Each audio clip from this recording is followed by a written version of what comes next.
అందమైన జీవితం కార్యక్రమానికి స్వాగతం. నమస్తే కళ్యాణ్ గారు. నమస్తే జయ గారు. కళ్యాణ్ గారు, కిషోర్ అనే ఒక అబ్బాయి మనకి మెయిల్ చేశారండి. మేడం, వర్క్ లైఫ్ని ఫ్యామిలీ లైఫ్ని ఎవరమైనా సరే బ్యాలెన్స్ చేసుకోవాలి. Work life balance. ఈ బ్యాలెన్స్ చేసుకోవటంలో వచ్చిన లోపం, ఇబ్బంది జీవితానికి అది ఒక పెను ప్రమాదంగా మారిందండి కిషోర్ వ్యవహారంలో. ఒకసారి కాల్ చేస్తాను, మీరే స్వయంగా మాట్లాడండి. తప్పకుండా మేడం. అంటే చాలా రెగ్యులర్గా వింటున్నామండి ఇష్యూస్.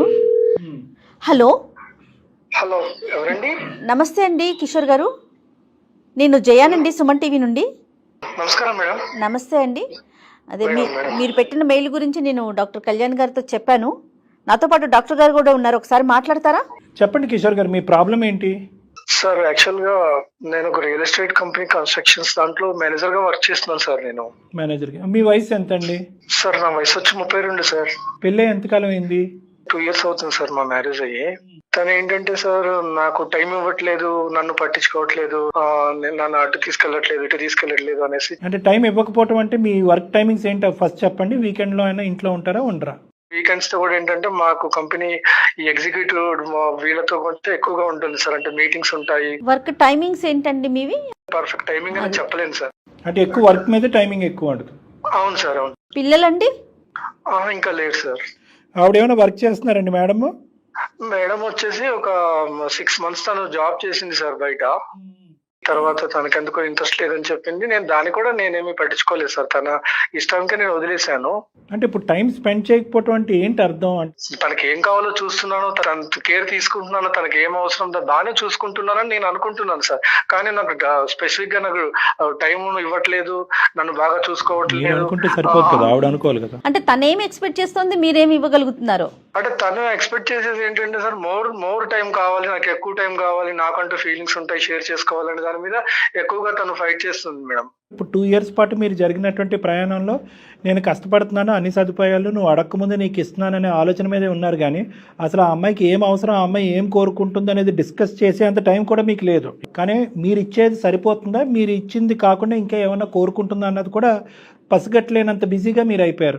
నా వెర్షన్ కూడా కొంచెం ఆలోచించాలి కదా సార్. మీ వర్షన్ ఏంటి చెప్పండి. మీరు నా ప్రొఫెషనల్ టెన్షన్స్ ఏంటని తను కూడా ఆలోచించాలి కదా. కరెక్ట్ కాదు, మీ టైమింగ్స్ చెప్తే మాకు కొద్ది క్లారిటీ వస్తుంది. ఎర్లీ మార్నింగ్ 7 వరకు వెళ్ళిపోతుంది సార్. కొంచెం లేట్ నైట్స్ అవుతుంటుంది. మాకు ఆఫ్టర్ ఆఫీస్ అవర్స్ కూడా మాకు ఎక్కువగా బిజినెస్ మీట్స్ అవి ఎక్కువగా మేము కమ్యూనికేట్ అవ్వాల్సిన అవసరం ఉంటుంది. ఎగ్జిక్యూటివ్స్ తో డిస్కషన్స్ ఉంటాయి. చాలా వరకు ప్రొఫెషనల్ గా బిజీగా ఉంటుంది సార్. బ్రేక్ఫాస్ట్, లంచ్, డిన్నర్ 3 బయటేనా? మాక్సిమం అట్లనే అయిపోతుంది సార్ నాది ఎవ్రీడే.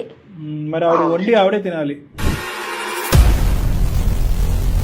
బయట వచ్చేసి జాబ్ ఎంత కాంపిటీషన్ ఉంది, అన్ని రకాలుగా తెలుసు కదా మేడం. ఇప్పుడు నేను దాన్ని ఏదన్నా నేను స్కిప్ చేయగలిగితే రేపొద్దున నా ఎంప్లాయ్మెంట్ అనేది కూడా సెక్యూర్ లేకుండా ఉంటుందనే ఆ భయంతో కూడా ఎక్కువ వర్క్ చేయాల్సి వస్తుంది సార్. తనకు కూడా అర్థం కావట్లేదు సార్. అది ఇదైపోతున్నాను సార్. తన వల్ల చాలా నేను మెంటల్ గా, ఫిజికల్ గా చాలా వీక్ అయిపోయాను సార్. నిజంగా ఇంత కష్టపడేది మీరైనా మేమైనా ఎవరి కోసం అంటారండి? అది మన ఫ్యామిలీ కోసమే కదా మేడం. ఇది అయితే క్లియర్ గా ఉన్నారు కదా? అవును మేడం. రైట్. అసలు సమస్య ఏంటండి మరి? ఈ సమస్య అంటే మీకు అది ఎలా చెప్పాలో అర్థం కావట్లేదు మేడం. ఏముందండి, ఇప్పుడు మీరు టైం స్పెండ్ చేయట్లేదు, మీ భార్య టైం స్పెండ్ చేయాలి అని అంటుంది, అంతే కదా సమస్య. దీన్ని ఎలా మీకు షేర్ చేయాలో నాకు అర్థం కావట్లేదు సార్. అంటే కొంచెం మీరు ఉన్నది ఉన్నట్టుగా చెప్పండి. సమస్య పరిష్కారం గురించే కదా మీరు వచ్చింది మా దగ్గరికి. ఇక్కడికి వచ్చి మీరు ఆలోచిస్తే కష్టం. తను చేసిన తప్పు ఏంటంటే సార్, ఒక నడిపేవాడితో ఇల్లీగల్ ఎఫ్ఐఆర్ పెట్టుకుంది సార్. తనతో రిలేషన్కి వెళ్ళింది సార్. అసలు వినటానికి, ఆలోచించడానికి, ఊహించుకోవడానికే చండాలంగా ఉందండి. ఇది మీకు ఎలా తెలిసింది? ఎప్పటి నుంచి జరుగుతుంది ఇది? నాకు ఫస్ట్ కొంచెం డౌట్ వచ్చి తను నిలదీసి అడిగాను సార్. అడిగితే ఏం డౌట్ వచ్చింది? మీరు ఏం చూడటం వల్ల మీకు డౌట్ వచ్చింది? తను 6 months అప్పుడు జాబ్ చేసింది సార్, మానేసింది. ఎవరైతే జాబ్ చేసే వ్యక్తి ఉన్నారో అతను నేను కనుక్కున్నాను సార్. ఇదంతా అంటే నాకు విషయం క్లారిటీ వచ్చిన తర్వాతనే నేను మీతో పంచుకుంటున్నాను. అంత ఆధారాలతోనే మీరు మాట్లాడుతున్నారు ఈ రోజు మాతో. అవును సార్, తను ఒప్పుకుంటుంది సార్. నువ్వు నాకు నన్ను కేర్ చేయనప్పుడు నువ్వు నాకు అవసరం ఏంటి అని అంటుంది సార్. ఏం చెప్పాలి చెప్పండి సార్. కలికాలం నిజంగానేనండి, భయం వేస్తుంది కదా చాలా అండి. ఫస్ట్ 6 months పాటు మీరు పెళ్ళి అయిన తర్వాత ఆవిడ ఉద్యోగం చేసుకుంటుంది, ఆవిడ బిజీగా ఉంది, మీరు బిజీగానే ఉన్నారు.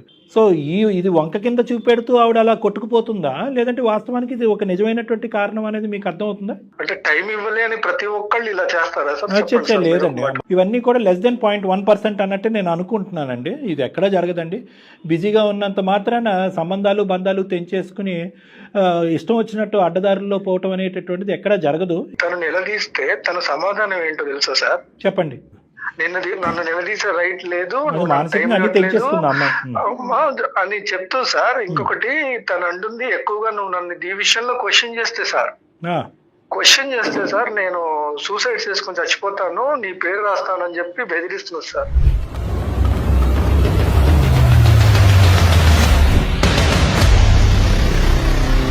వాస్తవం చెప్పాలంటే సార్, తన కోసమే నేను కష్టపడే సార్. తను బాగుండాలని నేను పని చేసేటప్పుడు తను ప్రాణం తీసుకొని నా పేరు రాయటం ఏంటి సార్? అమ్మాయి శారీరకంగా చనిపోవాలన్న ఆలోచన ఇప్పుడు వచ్చినా కూడా మానసికంగా అమ్మాయి ఎప్పుడో చచ్చిపోయినట్టు అండి. ఎందుకంటే విలువలు లేనటువంటి జీవితం ఇంకెందుకండి, ఉండి ఏంటి పోయి ఏంటి అంటే ఇలా మాట్లాడుతున్నానని అనుకోకండి. అన్నీ తెలిసినటువంటి అమ్మాయి ఇలా ప్రవర్తిస్తుందని నేను అనుకోవట్లేదు. ఓకే, అమ్మాయి చెప్పడానికి ఈరోజు ఏదో కారణం చెప్పాలి కాబట్టి నువ్వు నాకు నచ్చట్లేదు అనేటటువంటి అంశం ఒక కారణం కింద చూపెట్టాలి కాబట్టి ఇది ఒక కారణం కింద చూపెడుతుందేమో, అది నమ్మాల్సినటువంటి వస్తుందేమో. ఓకే, పెద్దల పంచాయతీ ఏమైనా జరిగిందా? పెద్దవాళ్ళు ఎవరికైనా తెలిసిందా? ఇంతవరకు లేదు సార్. అంటే దీన్ని ఎలా బయటకి తీసుకురావాలి, ఎవరికి చెప్పాలి అనే దాని గురించి మానసికంగా బాగా కురింగిపోయినాను సార్ నేను. ఇది ఎవరికి చెప్పలేనటువంటిది లేండి, కానీ ఒక 2 ప్రశ్నలు అడిగిన తర్వాత ఏ దిక్కును పోవాలో మనకు అర్థం అవుతుంది. ఇది తెలిసి మీరు ఆ అమ్మాయిని తెలిసి ప్రశ్నించి నిలదీసి ఎంతకాలం అయిందండి? సార్ నేను నిలదీసి కూడా దాదాపు 3 నెలల పైనే అయింది సార్. మరి అప్పటి నుంచి ఇప్పటి వరకు మీరిద్దరు కలిసి ప్రయాణం చేస్తున్నారా? ఇంట్లో ఉంటున్నాం అంతే. తన పని తను చూసుకుంటుంది, నా పని నేను చేసుకుంటున్నాను. నువ్వు చెప్పచ్చు కదా నీ బాధ ఇంత ఉందిగా అని చెప్పచ్చు, బయట సుఖాలను కోరుకోంత ఇదే ఉంది ఇందులో అని మీరు అడగలేదా ఒకసారి కూడా? నన్ను ఇండైరెక్ట్ గా నన్ను బెదిరిస్తుంది సార్. నన్ను అసలు నేను ఏం చేయాలి దానికి నాకు ఆన్సర్ రావట్లేదు.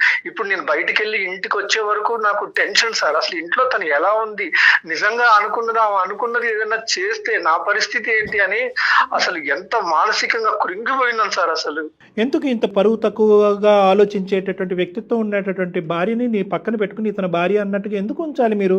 ఏముంది ఆ అమ్మాయి దగ్గర నుంచి మీరు పొందినటువంటి అంత గొప్పతనం ఏముంది 2 years? సార్ మొదటిది తనంటే నాకు ఇష్టం సార్. ఎందుకో తెలియదు మనకి. తను మీరు ఎందుకు భరించాలని మీరు అడుగుతున్నారు. అవును సార్, ఇప్పుడు మా ఇద్దరి మధ్యలో ఏం జరిగింది, తనేం చేసింది, నేనేం చేసింది అనేది మా ఇద్దరికే తెలుసు సార్. బయటికి తెలిస్తే సమాజం ఏమనుకుంటా సార్? ఆ డిస్కషన్ లోకి వెళ్ళాలంటే చాలా లోతుగా వెళ్ళవచ్చు, సమాజం వర్సెస్ మనస్సాక్షి గురించి. సర్లేండి, ఇప్పుడు మీకు ఆవిడంటే ఇష్టం, సమాజం అంటే కనుక ఇలాంటివి తీసుకెళ్తే చేతకాని మొగుడు అనేటటువంటి పరువు పోద్ది అనేది ఒక ఆలోచన మీకు ఉంది. ఏదో సమాజాన్ని వచ్చి ఈవిడ్ని బాగు చేయమనండి, కౌన్సిలింగ్ ఇచ్చి బాగు చేయమనండి ఈవిడ్ని. మీరేమి ఎక్స్పెక్ట్ చేస్తున్నారు? ఇప్పుడు డాక్టర్ గారిని ఏం మాట్లాడమంటారు? అసలు మాట్లాడమంటారా లేదంటే నిర్ణయం మేము ఏం చెప్తే అది చేయాలని మీరు అనుకుంటున్నారా? సార్ మీకు మెయిల్ చేసిన ఉద్దేశమే సార్, నాకేదన్నా రిలీఫ్ వస్తుంది అని నేను ఆశించే చేశాను మేడం మొదటగా. కరెక్ట్. అయితే మేడం తను అంటే నాకు ఇష్టం మేడం. ఇప్పటికైనా తను మారి తన తప్పు తను తెలుసుకుంటే కూడా నేను క్షమించడానికి సిద్ధంగానే ఉన్నాను. మీరు చేసినటువంటి తప్పు ఏమన్నా ఉన్నది అంటే కనుక అది చొక్క మాత్రమే. ఆ అమ్మాయి చేసినటువంటి తప్పు ఒక గీత లాంటిది. సో ఈ రెండిట్లకి చాలా డిఫరెన్స్ ఉంది. ఫస్ట్ అది మెంటల్గా తీసేసేయండి. ఈరోజు మేము మిమ్మల్ని అడిగే ప్రశ్న ఏంటంటే, మా సలహా మీకు ఇచ్చేస్తే ఫోన్ పెట్టేయచ్చా లేదా భార్యతో కూడా మాట్లాడాలా? అసలు దాన్ని ఎలా తీసుకోవాలో నాకు అర్థం కావట్లేదు. కానీ మీరు మాత్రం ఒక్కసారి మీరు మాట్లాడి మీరు ఏదన్నా చేయగలిగితే నాకు ఏదన్నా చేయండి సార్. అది మాత్రం నేను ఆశించేది అదే. కిషోర్ గారు అనేది ఏంటంటే, మళ్ళీ తను యాక్సెప్ట్ చేయడానికి రెడీగా ఉన్నారు. ఆ అమ్మాయి మనసు మార్చుకొని ఇక మీదట ఇది జరగదు, రిపీట్ కాదు అంటే గనక ఆయన యాక్సెప్ట్ చేయడానికి రెడీగా ఉన్నారు. అంతేనండి? అవును మేడం. మీరు చెప్పినటువంటి కారణానికైతే కనుక 99% ఆఫ్ ద కేసెస్లో నేను జయ గారు ఎందుకు వచ్చిన పాపం అయ్యా, ఎందుకు వచ్చిన భారం వదిలేయ్యా అని చెప్తాం. కానీ కేవలం ఒకే ఒక మాట మీరు అన్నారు, ఏంటంటే నా భార్యను నేను ప్రేమిస్తున్నాను అని అన్నారు. కాబట్టి మీలో ఆల్రెడీ ఆ క్షమాగుణం ఉంది. కాబట్టి ఆ అమ్మాయి ఏమన్నా మార్పులు చేర్పులు చూపెడుతుందేమో ఒకసారి గమనిద్దాం. లేదు ఇప్పటికి కూడా ఆ అమ్మాయి బ్లేమ్ గేమ్ ధోరణిలోనే నువ్వు బిజీ మెంటాలిటీ కాబట్టి నేను బిజీ అవుతాననే మెంటాలిటీలో ఈ అమ్మాయి మాట్లాడితే మాత్రం కౌన్సిలింగ్ మార్పు ఆ అమ్మాయికి కాదు, కౌన్సిలింగ్ మార్పు మీకు రావాలి. ఆ విధంగా ఓపెన్ ఎండెడ్గా ఇస్తేనే మేము ఆ అమ్మాయితో మాట్లాడతాం. మెట్టు దిగండి, మరీ దిగజారిపోకండి, ఫోన్ కలపండి. మీరు ఒకసారి ఆవిడతో మాట్లాడి మేము ఉన్నామని చెప్పి మాకు అంటే డాక్టర్ గారికి అప్పచెప్పండి అండి, మాట్లాడతారు. సరే మేడం. రైట్. దయచేసి లైన్ లో వేచి ఉండండి. అంత బిజీ ప్రతి ఒక్కరూ ఉంటాము అనేది మీరు అన్నారు చూడండి, ఒక క్వాలిటీ టైం అనేది ప్రతి ఒక్కరం ఇవ్వాలి. అందుకోసం ఆవిడ తీసుకోవాల్సిన నిర్ణయం అయితే ఇది కాదు కదా కళ్యాణ్ గారు. హలో హలో దీప్తి, చెప్పు, ఎందుకు కాల్ చేసావు నాకు? అలా మాట్లాడితే ఎలా? నేను చెప్పాను కదా నీతో నేను మాట్లాడనని చెప్పేసా, ఇంకా అక్కడితో కథం. ఇంకా నాకు మాత్రం ఫోన్ చేయక నాతో మాట్లాడుకో. నేను ఏమన్యాయం చేశాను చెప్పు. ఏమన్నా చేసావేంటి? నేను చెప్పాను కదా ముందే నీకు. నేను నువ్వు చేసిన తప్పు ఇంకొకళ్ళు ఎవరైతే వేరే వాళ్ళు ఎవ్వరు క్షమించే వాళ్ళు కాదు, నీతో మాట్లాడే వాళ్ళు కాదు. నువ్వు చేసిన తప్పు కాదా? ఎన్నిసార్లు నీకోసం ఎంత ఘనంగా వెయిట్ చేశాను. ఏ రోజైనా నాకు టైం ఇచ్చావా? నా లైఫ్ తో నువ్వు ఆడుకుంది నువ్వు. నీకు జాబు, నీకు శాలరీ, నీకు డబ్బే కావాలంటే అవసరం పెళ్లి చేసుకోవద్దు. నా లైఫ్ స్పాయిల్ చేసిన చాలు. ఇప్పుడే పెళ్లి చేసుకున్నప్పుడు ఇట్లే ఉన్నావు, రేపొద్దున నా పిల్లలు పుడుతున్న పరిస్థితి ఏంటి? నేను ఎవరి కోసం కష్టపడుతున్నాను? నా భార్య బాగుండాలి, రేపొద్దున పుట్టే పిల్లలు బాగుండాలి, మన లైఫ్ బాగుండాలి, లగ్జరియస్ లైఫ్ రావాలి, అన్ని రకాలుగా బాగుండాలని నేను కోరుకుంటున్నా. తప్పులేదు దీప్తి. అంటే నా వైపు నుంచి అయితే నేను ఎటువంటి నీకు హాని చేయలేదు. నీకు కళ్ళలో కూడా దీప్తికి అన్యాయం చెయ్యాలనేది ఆలోచన కూడా నేను రానివ్వను. నువ్వు పబ్బులకి, సినిమాలకి, షికార్లకి ఇచ్చినంత టైం నాకు ఏ రోజైనా టైం ఇచ్చావా? భార్య ఒకటి ఉందా ఇంట్లో, తల్లిదండ్రులు వదిలిపెట్టి వచ్చింది, నీ కోసం లైఫ్ స్ట్రగ్లింగ్ చేసిన నువ్వు ఎప్పుడైనా ఆలోచించావా? నాకు అవన్నీ ప్రొఫెషనల్ మీటింగ్స్. నా పర్సనల్ గా ఊరేగటానికి నేను ఎక్కడికి వెళ్ళలేదు. కానీ నువ్వు చేసింది ఏంటి?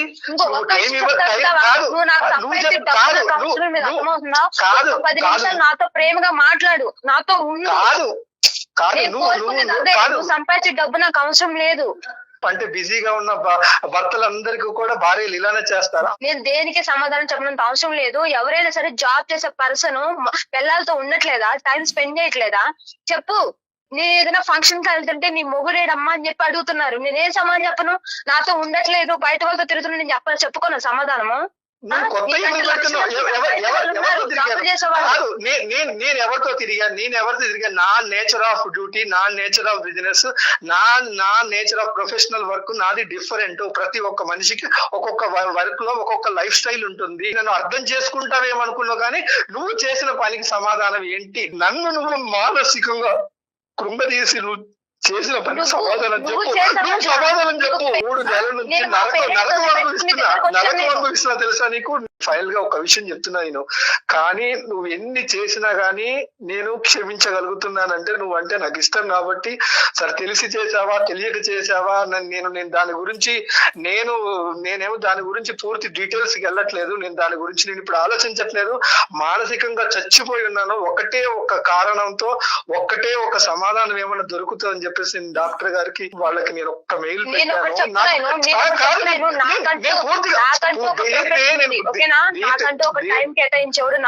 నేను పూర్తిగా చెప్పేది వింటావా లేదా? నేను వాళ్ళకి నేను మెయిల్ చేశాను. వాళ్ళు బ్యాక్గ్రౌండ్ లో కూడా ఉన్నారు. నా కోసం ఒక్కసారి మాట్లాడు. నిన్ను బ్రతిలాడుకుంటున్నా. ఒక్కసారికి మాట్లాడు. దీప్తి, నమస్తే అమ్మా. డాక్టర్ కళ్యాణ్ చక్రవర్తి, అందమైన జీవితం. నాతో పాటు సీనియర్ హోస్ట్ ఉన్నారు, జయ గారు. నమస్తే సార్. నమస్తే. జయ గారు తెలుసమ్మా? తెలుసు సార్. నమస్తే అమ్మా దీప్తి. నమస్తే మేడం. మరోలా అనుకోవద్దు, మొత్తం మీ కన్వర్జేషన్ మొత్తం మేము కూడా వింటూ ఉన్నాము, డాక్టర్ గారు నేను కూడా సైలెంట్ గా.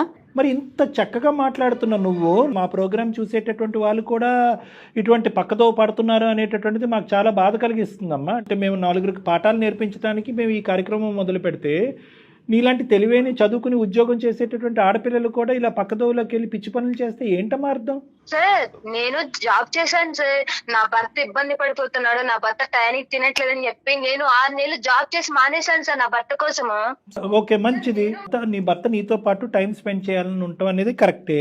భర్త టైం స్పెండ్ చేయట్లేదు అనేది కూడా అతను ఒప్పుకున్నాడు. అంత మాత్రాన ఈ రాంగ్ ఫ్రెండ్షిప్స్ బిల్డప్ చేసుకుని వెళ్ళిపోవటమేనా? అదేనా మీ తల్లిదండ్రులు, మీ పెద్దవాళ్ళు నీకు నేర్పించింది? దాన్ని నువ్వు సమర్థించుకుంటున్నావా? ఈ వేరే వ్యక్తితో ఫ్రెండ్షిప్ రిలేషన్షిప్ ఏదో పెట్టుకున్నావు, నాకు తెలియదు ఏంది అన్నది, ఆ వివరాలు కూడా నేను అతన్ని అడగలేదు, నీ నోటు ద్వారా విందామని. అదేనా పరిష్కారం ఈ సమస్యకి? ఎందుకంటే ఇవ్వని నాకు టైం నాకు ఆడిస్తున్నాడు సార్. ఎందుకంటే ఇంట్లో ఉండి పిచ్చిదాన్ని అయిపోయాను సార్. ఎప్పుడో మార్నింగ్ వెళ్తాడు, ఈవినింగ్ వస్తాడు. నేను ఒక భార్య ఉన్నదాన్ని, ఒక పిచ్చిదాన్ని ఉన్నదాన్ని పట్టించుకోవాలి కదా సార్. నేను ఏమైనా షాపింగ్ సిరాకులకి ఏమైనా తిరగమని చెప్పట్లేదు, నాతో 10 నిమిషాలు ప్రేమగా మాట్లాడమని చెప్తున్నాను సార్. ఇక్కడ నీకు ఒక భర్తను పెట్టుకుని అటువైపు డైవర్ట్ అవటం అనేది తప్పు. కానీ ఈరోజు ఇంకొక మాట చెప్తే అతను గుండె అయిపోయి చచ్చిపోయేటట్టున్నాడు నీ భర్త. ఒక రెండు విషయాలు అడుగుతాను, క్లారిటీ. సరే, భార్యకి ఒక టైం ఇవ్వనోడు పెళ్లి చేసుకోకూడదు, సన్యాసికి ఉండిపోవాలి ఇంకంతే. కాదు దీప్తి, డబ్బు అనుకున్నవాడు డబ్బులోనే ఉండాలి. ఎందుకు మాలాంటి జీవితాలు కట్నాలు తీసుకుని ఎందుకు అమ్మాయి జీవితం నాశనం చేయడం ఎందుకు సార్? డబ్బు అనేటటువంటి వాడు పెళ్లి చేసుకోకూడదు అంటే కనుక రోజు నువ్వు పప్పనో కూరనో ఎక్కడి నుంచి వస్తున్నాయమ్మా? అది ఏమన్నా మీ ఎదురింటోళ్ళు పక్కింటోళ్ళు ఇస్తున్నారా? చెప్పాను సార్, నేను గొడ్డు కారం తింటా కానీ నాతో టైం స్పెండ్ చేయను. గొడ్డు కారం తిన్నప్పుడు తెలుస్తుంది. ఎప్పుడన్నా తిన్నావా గొడ్డు కారం? డబ్బులు సంపాదించేవాడైతే డబ్బులు పెళ్లి చేసుకో, ఉద్యోగాన్ని నచ్చేవాడైతే ఉద్యోగాన్ని పెళ్లి చేసుకో అనేటటువంటి మాటలు అంత సులభంగా లేదమ్మా ఈ రోజులు, ఈ కాలంలో. తల్లిదండ్రులు తర్వాత చూసుకునేది హస్బెండే కదా సార్. తల్లిదండ్రులు డబ్బులు ఎక్కువ పెళ్లి చేస్తారు అమ్మాయిలకి, భర్త చూసుకుంటాడు, భర్త ఉంటాడని కదా సార్ పెళ్లి చేస్తారు అమ్మాయిలకి. దీప్తి, అతను మీకు టైం ఇవ్వకపోవడం అనే దాన్ని మేము సమర్థించట్లా. ఖచ్చితంగా మీకు టైం ఇవ్వాల్సిందే. కానీ దానికి ఇదే మీరు పరిష్కారం?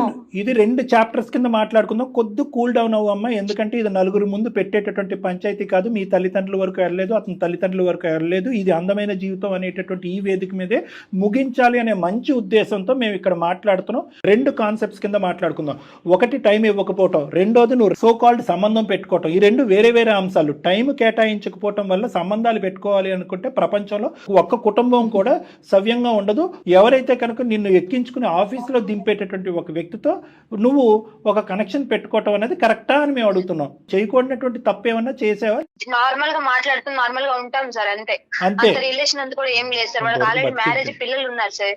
నాతో టైం స్పెండ్ చేస్తున్నారు, నన్ను అర్థం చేసుకుంటున్నారు, అండర్స్టాండింగ్ ఉంది కాబట్టి ఉంటున్నాను సార్. నేను మీ ముందే ఇట్లా మాట్లాడుతుందంటే సార్, నా ఇంట్లో ఒక్కడున్నప్పుడు పరిస్థితి ఏందో మీరు ఒక్కసారి ఆలోచించండి సార్. నంగనాచి మాటలు మాట్లాడుకో, అర్థమవుతుందా? నేను ఎన్ని రోజుల నుంచి నేను నరకం అనిపిస్తున్నాను ఇంట్లో, నాకు తెలుసు. నువ్వు నరకం చూసావా, నేను నరకం చూసాను అనేది నా అంతరాత్మకి తెలుసు, పైన భగవంతుడికి తెలుసు. గుర్తుపెట్టుకో. నీ అంతరాత్మకి సమాధానం చెప్పు, నీ అంతరాత్మక సమాధానం చెప్పు చాలు. నువ్వేం చేసావో, ఇన్ని రోజులు నీ గురించి నేను టార్చర్ అనిపించానో నాకు తెలుసు. టార్చర్ అనిపించావు ఏం చేశాడమ్మా? ఉద్యోగం చేసుకున్నాడమ్మా. ఆ ఉద్యోగంలో డిమాండ్ అతనికి ఏమి సరదా ఎక్కి కొవ్వెక్కి ఆఫీస్ లో కూర్చోట్లేదు. ఎప్పుడు ఇంటికి వస్తానా నేను? ఎంత టైం మనతో పాటు రాదు సార్. మనం ఉన్న రిలేషన్షిప్ లో నాకు టైం అనేది ఉంటుంది సార్. మీరిద్దరు కలిపి సముద్రం అంత ప్రయాణం చేయాలి. 2 సంవత్సరాల్లో ఏమి మూడు ముచ్చటేమి కాదు. జీవితాంతం సుఖపడేటటువంటి దానికి ఓపిక ఓర్పు ఉన్నప్పుడే మీరు కష్టపడతారు. Make hay when the sun shines అంటారు పాత సామెత. అతను కష్టపడుతున్నాడు. అతను ఆఫీసులో కూర్చున్నంతసేపు, ఏదో మీటింగుల్లో కూర్చున్నంతసేపు నీ గురించే స్మరించుకుంటున్నాడు. ఎప్పుడు వైఫ్ వెళ్ళిపోవాలి, ఎప్పుడు ఇంటికి వెళ్ళిపోవాలి, ఎప్పుడు వైఫ్ దగ్గరికి వెళ్ళాలి అని అనుకుంటున్నాడు.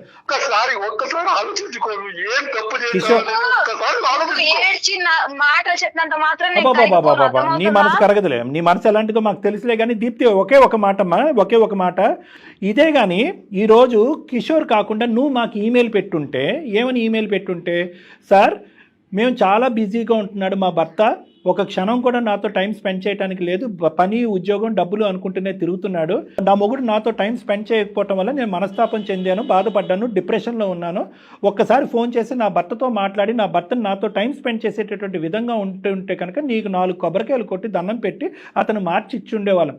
కానీ అతను పద్ధతి కరెక్ట్గా లేదు అని చెప్పి నీకు నువ్వుగానే నిర్ణయాలు తీసేసుకుని, మీ నాన్న బిజీగా ఉన్నాడని చెప్పి మీ అమ్మ నిర్ణయం తీసుకుంటే ఎలా ఉంటుందమ్మా ఇదంతా?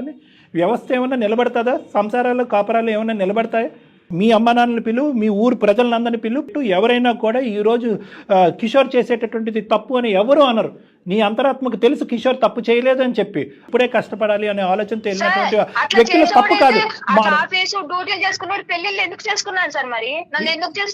డ్యూటీలు ఉద్యోగాలు ఉదయం 7 నుంచి సాయంత్రం 7 వరకు కష్టపడేటటువంటి మగాళ్ళు ఎవరు కూడా పెళ్లిళ్ళు చేసుకోకూడదా? ఇది నువ్వు ఒక కొత్త గ్రంథం రాస్తున్నావా?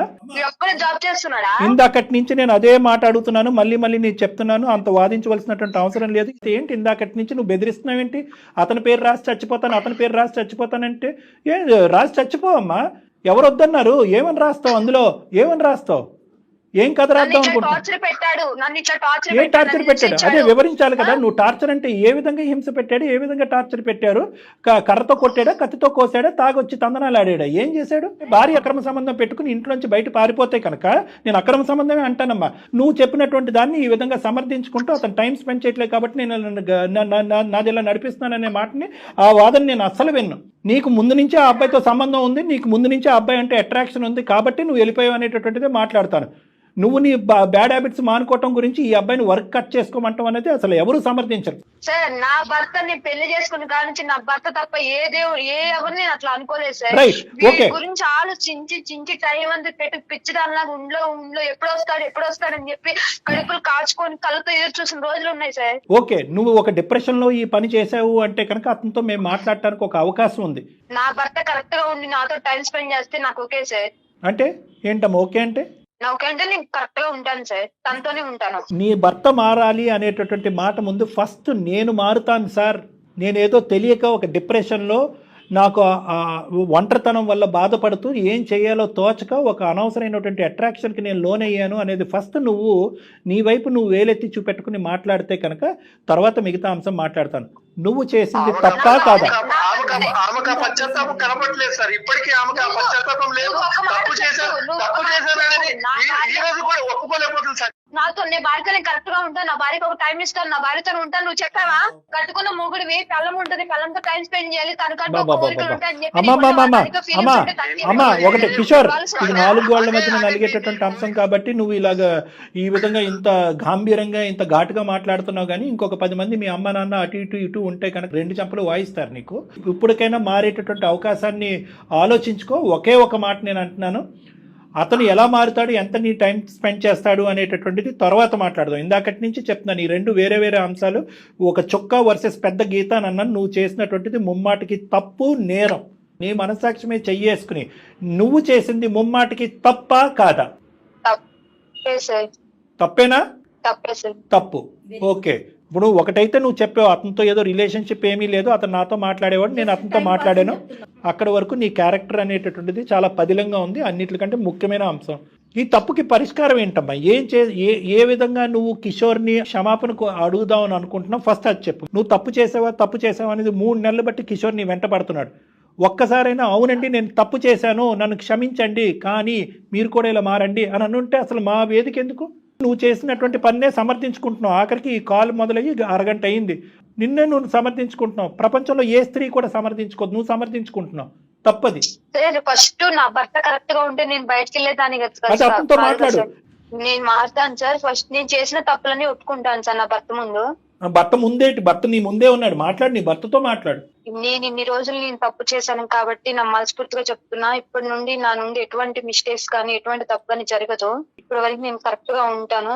నువ్వు మారుతానంటే నేను యాక్సెప్ట్ చేసి నీతో ఉంటాను. ఎవరైతే అబ్బాయి ఈ అమ్మాయి ఒక పరిచయం పెంచుకుందో అది కేవలం మాట వరకే, ఫోన్ కాల్స్ మెసేజెస్ వరకే. వీళ్ళిద్దరి మధ్యన ఎటువంటి బంధము సంబంధము అక్రమ సంబంధం అంటూ ఏది లేదు అనేటటువంటిది ఆ అమ్మాయి కళాఖండిగా చెప్తుంది. అది నువ్వు నమ్ముతున్నావా కిషోర్?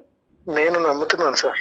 మీ వైఫ్ క్లియర్ కట్ గా చెప్పింది, ఈ చండాలం అంతా దులుపుకుని కడుక్కుని ముందుకు వస్తాను, మనం హ్యాపీగా ఉందామని అడుగుతుంది. కానీ దానికి రిటర్న్ గా ఈ బంధాన్ని ఇలా పదిలంగా స్ట్రాంగ్ గా ముందు వెళ్ళాలి, 4 పిల్లలు కనాలి అనేటటువంటి ఆలోచనతో మీరు ముందుకు వెళ్ళాలంటే మీరేం చేస్తారు? మీరేం చేయాలనుకుంటున్నారు? నేను ఆత్మ పరిశీలన చేసుకున్నాను, రియలైజేషన్ కాదు. మీరు కాదు, అమ్మాయికి తెలియచేయండి, తను కదా నమ్మాల్సింది మిమ్మల్ని. గతం గురించి ఏం జరిగింది అనే దాని గురించి నేనైతే పూర్తిగా వదిలేదలుచుకున్నాను. ఖచ్చితంగా నేను నా తరపున ఏదన్నా పొరపాటు నీకు అనిపిస్తే మాత్రం దాన్ని కూడా నువ్వు చెప్పొచ్చు. ఇలా మారిపోయి మంచిగా ఉంటావు అనుకుంటే నాకు అంతకంటే సంతోషం ఇంకైతే ఏం లేదు. నా తరపు నుంచి ఏమన్నా మార్చుకోవడానికి కూడా నేను సిద్ధంగానే ఉన్నా. నువ్వు కరెక్ట్ గా ఉండి నాతో టైం స్పెండ్ చేసి మా ఫ్యామిలీతో ఉంటానంటే బీ హ్యాపీ. నాకు మధ్యం కలిసి ఉన్నా. నేను మనస్ఫూర్తిగా చెప్తున్నాను, నన్ను క్షమించు. Okay very good, both of you very good, all the best. అమ్మ ఒకసారి మీరు ఏమన్నా అంటే నన్ను లేదంటే ఎవరైనా కౌన్సిలర్ని ఒకసారి కలిస్తే కనుక ముఖ్యంగా ఈ వర్క్ లైఫ్ బ్యాలెన్స్ మీద ఒక 2 మంచి మాటలు కౌన్సిలింగ్లో కూడా చెప్పడానికి అవకాశం ఉంటుంది. ఎందుకంటే ఈ రోజు వరకు అతను పని తగ్గించుకోవటం, పని పెంచుకోవటం అనేది అతని చేతుల్లో లేనటువంటి పని. వాస్తవాలు నీకు తెలియాలి కాబట్టి చెప్తున్నాను దీప్తి. ఒక అంశం పరిగణలోకి వచ్చింది కాబట్టి అతనికి ఇంకో దిక్కుతోచినటువంటి పరిస్థితిలో స్టెప్ డౌన్ అవుతున్నాడు. అతను ఏమి ఆ సంస్థకి యజమాని ఏమీ కాదు. అలాంటి 10 సంస్థలు ఏమి అతని చేతిలో రావు. రేపటి నుంచి నేను ఇప్పటి వరకు రాత్రి 9ంటికి వెళ్ళేవాడిని, ఈ రోజు నుంచి 5ంటికి వెళ్తానంటే వాళ్ళు ఉద్యోగాలను తీసేస్తారు. సో కాబట్టి ఏంటంటే ప్రాక్టికాలిటీ ఆఫ్ ద సిచ్యువేషన్ కూడా నువ్వు అర్థం చేసుకోవాలి. మీరిద్దరూ అది నా దగ్గర నుంచి వినాలి అనుకుంటే 1-2 సార్లు మీరిద్దరు కలిసి నా దగ్గర రండి, అది కూడా నేను మీకు సూచిస్తాను. ఓకేనమ్మా? సరే రైట్. దీప్తి అండి కిషోర్ గారు, thank you madam. All the best అమ్మా. నిజంగా భయపడ్డాను జయ గారు, ఇది ఇంకో విధంగా ఎండ్ అవుతుందేమో అని చెప్పి. అంటే అంతా అయిపోయిందని అనుకున్నాను. రైట్. ఎనీహౌ కథ ఒకసారి మీ దగ్గర కౌన్సిలింగ్ వస్తే మీరు ఏదైతే చెప్తున్నారో work life balance, work life the అది మాత్రం కొంచెం క్లియర్ గా చెప్పండి. కళ్యాణ్ గారు నమస్తే. నమస్తే.